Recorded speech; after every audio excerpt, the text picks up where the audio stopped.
That's not the way Phyllis sold it to me. Yeah.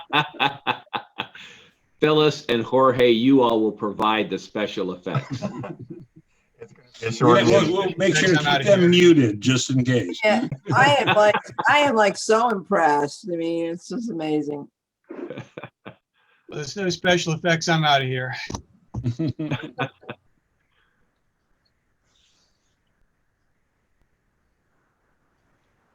All right, our participation level has been pretty steady for the last couple minutes, Ken. So. All right.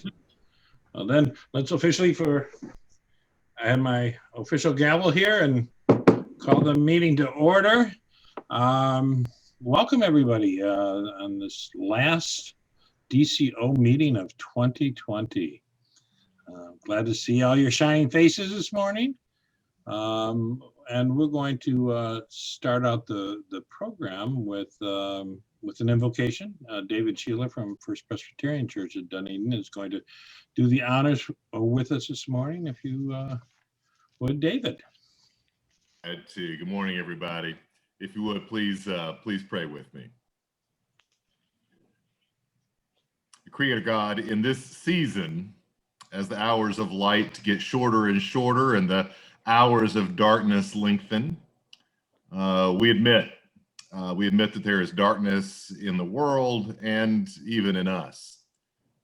Darkness of our hearts and our minds, darkness of selfishness and violence and greed. So we pray that you'll help us drive out the darkness with your light of compassion, generosity, love, and peace. We cannot fight the darkness by pretending it is not there, that all is light, nor by being so focused on celebrating it or condemning it, that we fail to see your light shining in the world and in us. So God of light, this day, strengthen us to bear your light in the world in the full confidence that the light shines in the darkness, and the darkness has never, can never, will never overcome it. And in your name we pray. Amen. Amen. Thank you, David. Well, I'm imagining that our presenter this morning needs no introduction, but I'm going to give it a stab anyways, just because I have to do something here, I think. But Commissioner Dave Eggers is known by all. I think he was elected to the Pinellas County Board of Commissioners in 2014, November 2014. He had served, of course, as mayor of Dunedin, where he was elected in 2009, again in 2012. Prior to becoming mayor, he was a city commissioner in 2003 and 6. That's a long term. Commissioner Eggers' tenure during Commissioner Eggers' tenure with Dunedin, he started the Youth Advisory Council, the Social Services Committee, Public Safety Committee. In addition, he led efforts to recognize returning veterans and to establish Purple Heart Park and the Purple Heart City designation for the city. We are well served by our Commissioner Dave Eggers, who we welcome this morning. He's going to share with us, I think, a county kind of wrap up, and I know there's a lot of stuff that is going on in the county that's important to us now, not least of which is some property that sits up here in our neighborhood, and maybe we can talk a little bit about that too. So without further ado, Commissioner Dave Eggers, welcome, sir. Well, thank you. It's awesome being here. I always loved DCO meetings. It is a little different, of course, this year. We don't get our music and listening to the kids and that kind of thing. But hopefully in 2021, the year ahead, will bring us back to a lot of normalcy. Thank you, Pastor Sheila, for your invocation. Some of my introductory comments were going to touch a little bit on some of that, but really appreciate your bringing us into this meeting the right way. And good to see a lot of fellow Dunediners there, and good to see people that I haven't seen in a while. And I see Commissioner Kynes on there. I think she had a birthday this week. Happy birthday, Commissioner Kynes. And probably some other commissioners I just don't see right now, but in any event, it's good to see all of you. Happy Hanukkah to my Jewish friends. I know this has been a celebratory week, and Merry Christmas to others, Christian friends and others who celebrate Christmas, and certainly hope your holidays with families are wonderful and safe as we move into 2021. It certainly has been a year, and I'll just leave it at that, about the things that we've gone through as individuals, and companies have struggled, and our country has struggled, and you know, we've had people with health issues, normal health issues, pandemic health issues, and it's just been horrible in so many ways. Not being able to see family members at graduations, at funerals, not being able to hug and touch and feel each other as friends and family, and it's been very difficult. And a lot of us have gone through many things, many difficult times. There are a lot of families who have lost jobs and are struggling. So of course, extra prayers and hope for those folks. A lot of people that have accepted what's going on and don't like it, and are doing everything that they can to help others who still don't accept what's going on. All feelings are valid and all feelings are welcome as far as I'm concerned. And looking ahead, I think we just have to remember that you know, obviously the foundation of this country is strong, and that we here in Pinellas County and the city of Dunedin have just incredible people that individually we can each make a difference. And so we're going to have a lot of things to attack this coming year, you know, trying to get people back to work, companies back on their feet. We've got to start having the community conversation about the reintroduction to social injustice issues that have been raised this past year. There's going to be a lot of emotional recovery. We've had an increase in mental health issues and physical issues. And so we're just going to have to be really working hard as a community to remember the good in all of us. The vaccine's around the corner. Actually, the vaccine's here and around the corner. We're going to get more of that hopefully in the first quarter of the year. We'll have touched on a lot of people who really want that. Our folks at the county are working really closely with the state, and it's changing a lot daily on how we're going to roll that out, how we're going to roll out all the vaccines. But the people at our emergency management system, whether it's through the testing, whether it's through the ordering of PPEs, whether it's through now looking at the vaccines, have done amazing work. I really just couldn't be more proud of a group of people. And so there's a lot going on. And so I just really wanted to say thank you for what each one of you do in our community here. And I know you'll have a big part in our county recovery, as we say, going forward this coming year. Just real quickly, we have a new commission with one new commissioner, Renee Flowers, who was with the school board before. She's now with us. And when Commissioner Peters was added, the commission was it was 4 Democrats, 3 Republicans, and the women reminded us that now there was a majority of women that ran the county. And with this last election, they now remind us that there are super majority of women who run the county, much like at City of Dunedin. So as my father used to always remind me, that women rule, and just remember that. So we have just in the continuing greatness of women, those 5 women did elect a chairman. Those 4 Democrat women elected a Republican chairman, and they also elected a Democrat vice chairman, another guy. So the 2 guys got elected by the 5 women. So just tells you that this commission actually doesn't pay any attention to all of that and does really good work together. So I just want you to know that online there will be it says boards and committees. We have 34 different boards and committees that our 7 commissioners serve on. We have about 8 each, from things like PSTA to MPO, and that's our transportation planning group, to Tampa Bay Water, which I'm the chair of, which brings water to the whole region, except cities like Dunedin, Tarpon Springs that do their own, and on and on. So that'll be online for folks. If you want to find out who to talk to about different issues, you can go and do that anytime and call the appropriate commissioner. I did want to start first with the Gladys Douglas property and let you know that I think at this point I could say that we're cautiously optimistic that there certainly is progress that has been made this past year. There's been a lot of ups and downs, so to speak, but where we are today, I think that we could say that we're cautiously optimistic that something will come to fruition.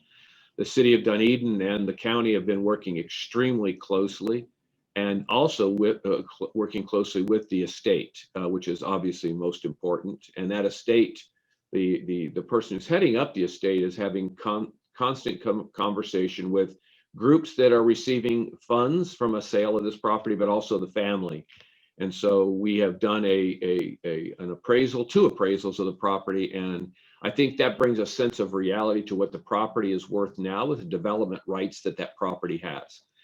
Certainly there was a contract on that property that was hopeful of many more additional development rights, and they were assured that they probably wouldn't be getting them. So the property is not worth that kind of money. So we've established that worth now, and we are having conversations. That's an iterative process, and I'm hopeful that we can bring it together sooner rather than later. And I'll probably better just to leave it at that. And we can answer any specific questions, but there's some things that are going on now, and I think it's just best left to the people that are having those discussions.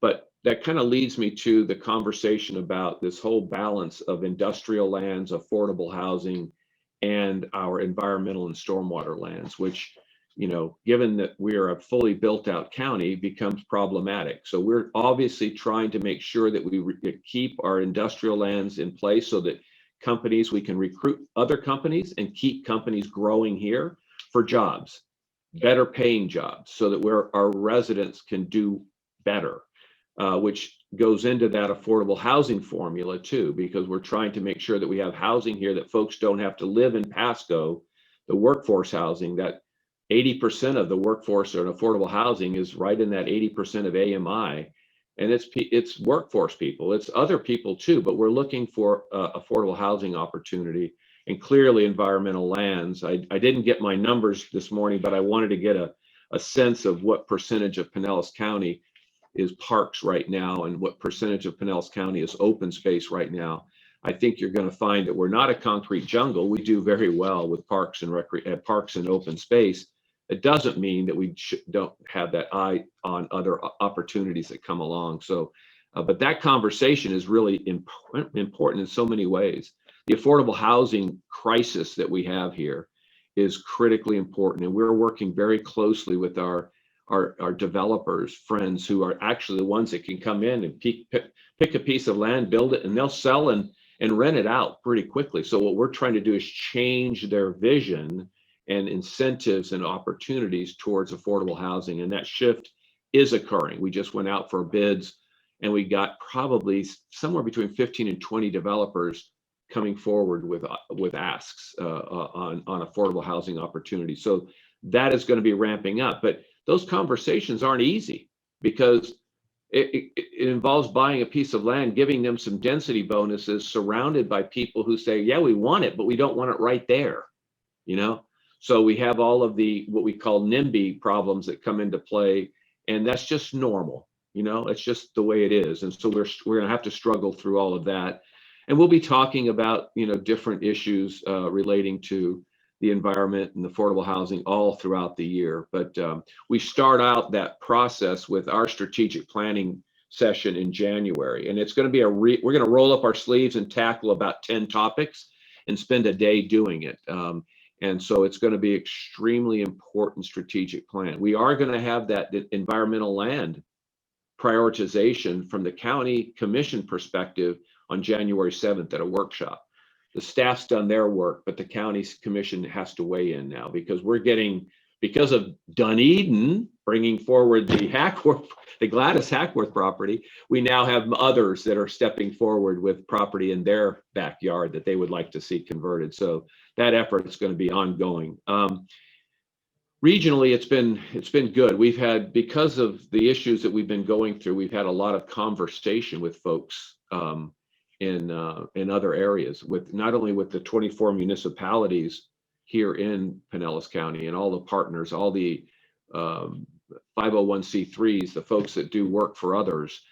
Then we've had conversations now on speed dial, commissioners from other counties and cities throughout this. So that's been one good thing, is there's opening up that that conversation. So as you probably know, we have regional efforts with water. We have regional efforts with the TMA, which is our regional effort of MPOs. And I just really want to tell you one success story. I won't bore you with too many of these details, but because we came together as a region, making a project its #1 priority, and that's State Road 60 I-275 interchange, the #1 priority by all the county commissions, all the cities, all the MPOs, it got funded. One of the challenges, our state representatives said, we don't necessarily always speak as a region. That we did. We got the money. Now it's been bumped out a year because of the economic problems that the state is facing. But it was a big win. And that, along with they're adding a new span on the Howard Franklin Bridge, traffic will be moving a lot better after the misery of the construction that we have to go through. But I was very proud of that effort, but it really speaks to the regional effort that is so important.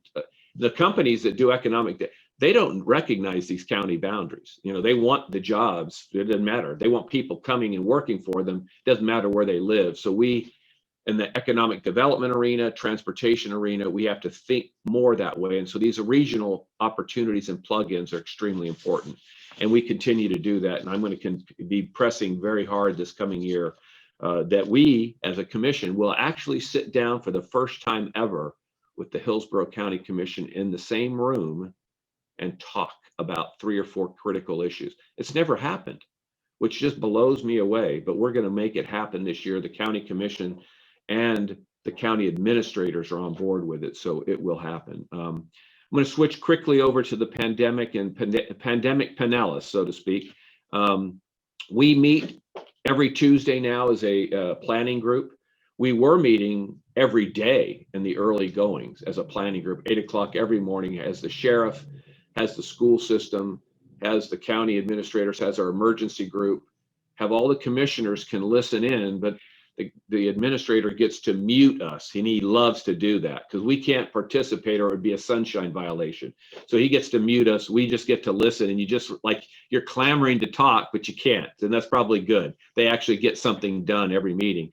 We've been talking about the issues that we're facing right now, and the bed issues in our hospitals are okay, but the nursing shortage is really a prominent problem. And so when we talk about, trying to tamp down activities in the community, and we're working very hard with the chambers and businesses, especially the bars and restaurants. Look, you guys are working. So let's continue to work and be a little smarter and more careful so that we can keep everybody working, keep everybody safe while we see the vaccines coming on the horizon. There are places around this country that are shut down again. And that is just terrifying to me, to think about these businesses being shut down again. And yet we all have to be responsible. We've had a very big community conversation with City of Tarpon Springs and their epiphany that they have every year. It's about 10,000 people that show up at that. And so we've really been working to bring that back in for a landing. And that conversation is still going on. And you can only imagine how important that is to Tarpon Springs, just like other events for all of our cities and our county throughout the year. So there's a lot going on. The hospitals the northern 3 hospitals have been in covert divert off and on for the last couple of weeks, which means please take COVID patients elsewhere. So we do have those issues that we're really monitoring and watching carefully. And we're going to keep working on that. I do not see any deviation at all right now until the vaccines come on any of the social distancing, masking, and any of those safety issues that the CDC has given us. We've tried to be steady on that. We have not changed really anything since that dreadful June 23rd meeting of 104 callers in 6 hours on deciding about masks. But masks and the social distancing and the cleaning of hands will be the major defense line right now. And we're going to keep pushing that. And hopefully we get these vaccines going in the first and second quarter, and we can start. I think we are all a little bit more germaphobes today than we were probably a year ago. I mean, we wash our hands a whole lot more and probably keep these flus away from us in future years. But But I think it's going to be important that we come strong to the table for the next 3 months. And so we're those business owners just say, hey, be consistent, please, as you enforce these rules. We're okay with it, but don't.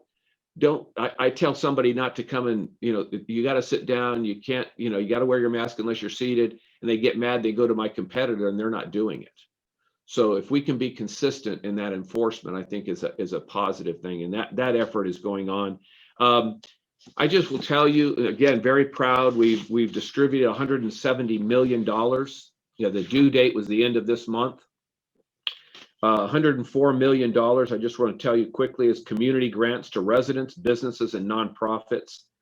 It touched many individual lives and businesses, well over 5,000 businesses and 8,000 households. A lot of nonprofits were touched as well. We spent 13 million in the public health response sector, 165,000 in reemployment and training, and another 35 million we've distributed to the school system and to many of our cities to help them in their pandemic costs and issues and recovery coming. So we were hoping to spread that out further, but the federal government in their infinite wisdom has not extended that deadline. They might extend the deadline at the deadline, but we had to get this thing spent in the case they didn't, because if we didn't spend it, we had to send it back, and there was plenty of need and use for those funds here. So anyway, so as I said earlier, I think that we're doing okay. The numbers are up, obviously. We're doing actually a little better than our county,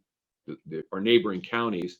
But we can all do even more and even better, and we'll keep pushing it and keep walking that line that we can. And I think trying to be consistent in our approach has been somewhat helpful, though we've taken our share of criticism from folks thinking we've done too much and folks that are thinking we've done not enough. So we'll just keep doing the best we can. And then the last thing I just want to touch on briefly is we continue to make our commitment to infrastructure. You've seen streets around the area that are getting paved, obviously Keene and the like. Dunedin Causeway, nothing there yet. I mean, we have not gotten any outside funding. In our budget, we have it set for 2025 and 2026, but we still looking for the funding piece. The PD&E study has been concluded. The FDOT has granted the location and design. So the mid-level bridge is the one that we are going to go forward with. That will make some people happy and others not, but that's the one we're going to go with. But we are looking for funding on that. The Curlew 19 project is going forward. It unfortunately also got hit with the downturn. Instead of starting in 2022, which by the way, that's just around the corner again, and it'll probably be pushed to 2023, but that is the next 19 intersection. I suspect that'll happen in the next 2 to 3 years. And then the final one that I see happening will probably be at Tampa Road, but that's not been funded yet. And then different things going north. And the last one that we might look at doing something is in Tarpon Springs. So the commission there does not want a bridge or an overpass. I think we may not have a choice, but that's down the road a ways. So things we continue to work on. We keep working on these open golf courses that have been closed and what to do with them. And so those things will be coming to us this year. A couple of those will be coming to us, developers who want to do something with them and environmentalists who want us to do nothing with them and no monies. We're actually going to look in that study in the commission get together in January about the 15 million we have set aside and the penny for that it may not be enough, and we may be looking to up that number in the whole idea that we're getting less money because of the pandemic. So we have a lot of things that we're looking at. We're trying to close the North Loop gap over in Countryside, and I mentioned NIMBY earlier.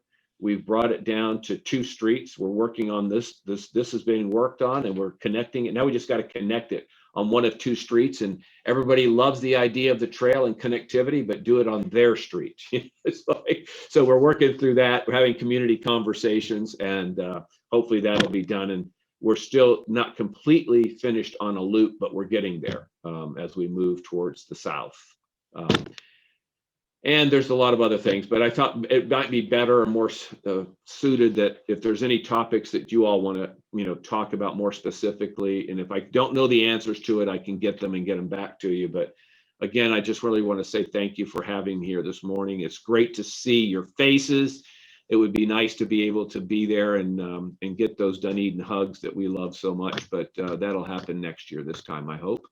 And again, Merry Christmas, Happy Hanukkah to all of you, and a safe 2021. Wonderful. Thank you, Commissioner Eggers.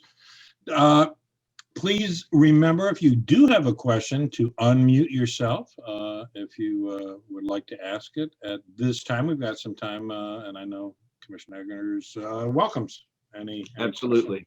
topics. Thank you for your applause, Peggotty. I see that applause in the corner. I saw a lot of clapping, but I didn't hear it. I saw some clapping. Thank you. That very nice of you. But I see the hand in the corner there.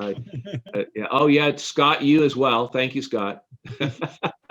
Anyway, questions, please. Jorge, you have your hand up, or oh no, that's an applause. No, I was just clapping. I was just clapping for the commissioner. Clapping, a visual clapping. Thank you, Jorge. Merry Christmas, sir. To you as well. Well, I Wow. guess, Commissioner Eggers, you covered everything. Well, hopefully at least the topics that were important to you. Clearly, there's so much going on. I tell you what, all this past year has elevated what does the county commission do a lot of the time? Because everybody's so tuned into their own city commission, which I get and I appreciate and fully support, but the county commission's always been a step away. But this year it's come front and center. So we have been applauded, scrutinized, criticized, and all kinds of good things. But I do think we have struggled over the years to try to figure out how to get folks involved in government and in their government. And this year, people have definitely gotten involved in their government. And going forward, as we heal and as we try to come together as a country and a county, we're going to depend big time on you. I see a conversation across our county on a Saturday morning with 25, the old points of light conversation going on in Dunedin and South St. Petersburg, where we'll have maybe a introductory statement that we all are listening to, and then work away for a couple of hours. And maybe that's what I'm seeing, because we need to have individual community conversations and input from good people like yourselves to really move the needle and move our county forward on many fronts, from social injustice issues that might be there to protecting our cops at the highest levels, and to doing everything else on infrastructure and everything else that we talked about this morning. So I'm looking forward to your help this coming year. Well, talk about getting involved with government. I think I saw Commissioner Tonga's hand up. Was that right? Top of the morning. Dave, can you hear me? I can, John. Nice to see you. Excellent to see you, Commissioner. I was also hoping to perhaps see your right-hand person, Kim, in the broadcast. That would be just fantastic. I know how much support she gives to you, and we're really proud to have her up there with you. I really loved hearing about the TMA and the continuing progress that you all making on that, and as well as communication with the other county. I think that's just really, really fantastic. So thank you for that update. Okay. And I'll sign off. Thank you. Yeah, well, yeah, thank you, John. I know you and all of your commissioners involved in all those regional committees as well, and it's important because we have representation from our cities on all of those boards. And I'm glad you said Kim, because Kim, is Hudig Electric. Some of you obviously know Hudig Electric, and her father started it and ran it, and then she took over with her brother, and they closed the business a couple of years ago, at least the electrical contracting business, and she chose to come here. I can honestly tell you, this office wouldn't function without her. I mean, it shouldn't even have to be said. She's amazing, and she's a hard worker, but she really works for you guys. So if you need anything, you can get things started much faster calling here and getting her working on it with staff before I even come back into the office. Problems have come and been solved, and she just tells me about it. So I say, yay, good job. So this office is functioning at whatever level you might perceive it to function, mostly because of her. So thank you for saying that, John. Anybody else? Well, thank you again, Commissioner Eggers, for joining us this morning and keeping us informed. I know that's why everyone is here, and part of DCO, as you know, is to be involved and informed part of the citizenry and support all of the efforts that are going on in our community. Yeah. So, seeing no more questions, we're going to carry on with that little piece of business that we do at DCO every year at this meeting. And that is the presentation of our new slate of directors for the board. Larry Franklin was the chair of that nominating committee and is going to present that slate now. Good morning, everyone. Based on our bylaws, we opened up the opportunity to present yourself as becoming a member of the board to be through October till November 15th. What we've done is this year is we have 3 renewals this year, and we have 3 new to the board. And based on bylaws also, we only introduce renewal and the new board members. So I'd like to do with renewal, we have Anita Apley, Joan McHale, and myself have renewed for another 3-year term. Our 3 new members to the board is David Sheeler. David, I see you there. If you don't, you want to wave your hand. As we know, is a pastor of First Presbyterian Church. Victor Lucas is also joined the board. He is a manager at Central State Bank. He also does other community work within our community, so some of you may be familiar with him. And Blair, Blair Cooley, did I butcher your last name correctly? Cooley. Blair? Yeah. Thank you. I'm gonna get that right one of these days. And he's doing this also, who's also the president of the board for the Dunedin Museum. So we're looking forward to having these new members on board and looking to have some new different input and hopefully new directions for the board. And that's it for the new members. We'll do the swearing in January like we normally do, and that will present the entire board at that time. I think the final course of business on that is for the membership to vote. So I would love, we're going to handle that. If you've got all, either unmute yourself, raise your hand, whatever. We will, I'm going to call for a vote now and ask that everyone in favor of electing this slate to the DCO board, please indicate by saying aye or raising your hand or something like that. Aye. Bye. All right, excellent. Anyone opposed? I see none. Anyone abstaining? Excellent. The slate carries unanimously, and we welcome all of the new members, of course, and the returning members as well, to continue what I've termed for many years here the original social media. That's what DCO really is. It's people getting together and sharing what's going on in their lives and their community, and the organization's been doing it successfully